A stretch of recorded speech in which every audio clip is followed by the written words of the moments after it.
Yes, guys, welcome back to the channel. It's Kev from the gym. Please like the video on the way in. Right, this is a quick breakdown and prediction video on the big fight we've got coming this weekend. Chris Eubank Jr. versus Conor Benn. And I'm really excited for this fight. It's a grudge match. It's been a long time coming, 2 or 3 years in the making, following the fall through of their last scheduled fight. And what do we reckon for this fight? Well, I have always had from the start Chris Eubank Jr. as a favourite for this fight. I think he's too skilled for Conor Benn, too big for Conor Benn, and ultimately a little bit too clever for Conor Benn. But it is an interesting fight because we've got all of the variables. We know that Chris Eubank Jr. is tight at the weight. He is a middleweight. He's always fought at 160 really for the majority of his career, but he's been a pro since 2011. So, 14, 15 years, more or less boxing at the same weight. It's going to be quite tough. And we know he's quite lean at the weight. It's not like he's got a lot of fat that he gets rid of during camp and then he gets down to a weight and then he can balloon up again. He's pretty lean at the weight at 160. So it's obviously always going to be quite a tight weight cut for him. So that does make things a little bit more interesting. We know that he has a rehydration clause.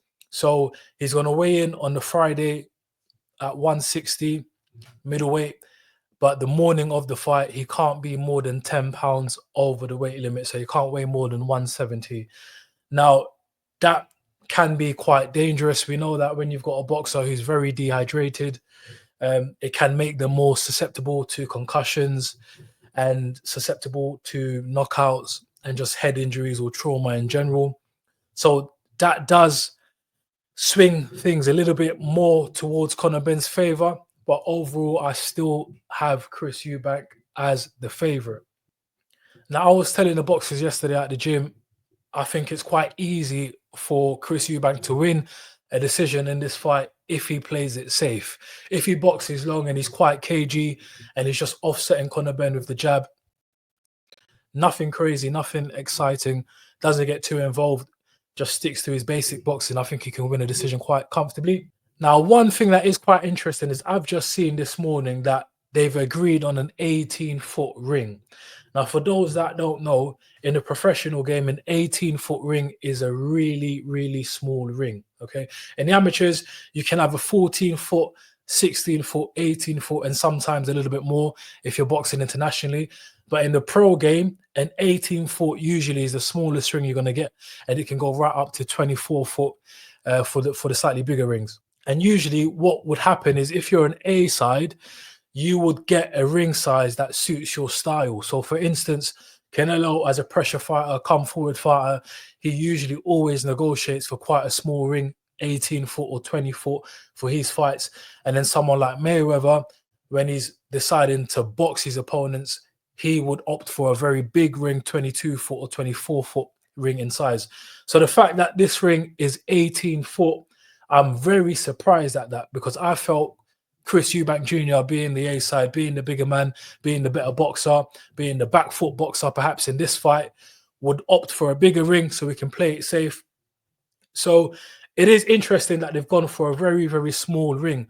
Now, what does that mean? Well, we know that Chris Eubank Jr. has struggled recently with injuries. He's had a lot of joint problems, his knees, his elbows.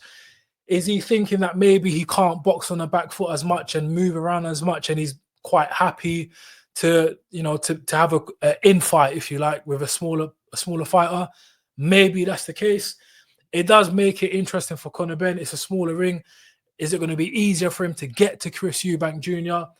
Perhaps. I do think that this does make it very interesting, and my prediction has slightly shifted. I still predict Chris Eubank Jr. to win, but at first I was confident, near enough 100% for him to win on points and just frustrate Conor Benn and keep it long. Now I feel for the first half of the fight, he probably still will box on the back foot using his jab, being quite negative, playing it quite safe. But I do think in the second half of the fight, he might try and land those sneaky uppercuts through the middle. We know Conor Benn is very small, but he also fights even smaller. He's always rolling, he's dipping and weaving. That's his style, and he's going to have to do that to try and get on the inside anyways. that means he can be open to the uppercuts, which is Chris Eubank's best punch, really. Certainly back in the day when he was more of an aggressive style.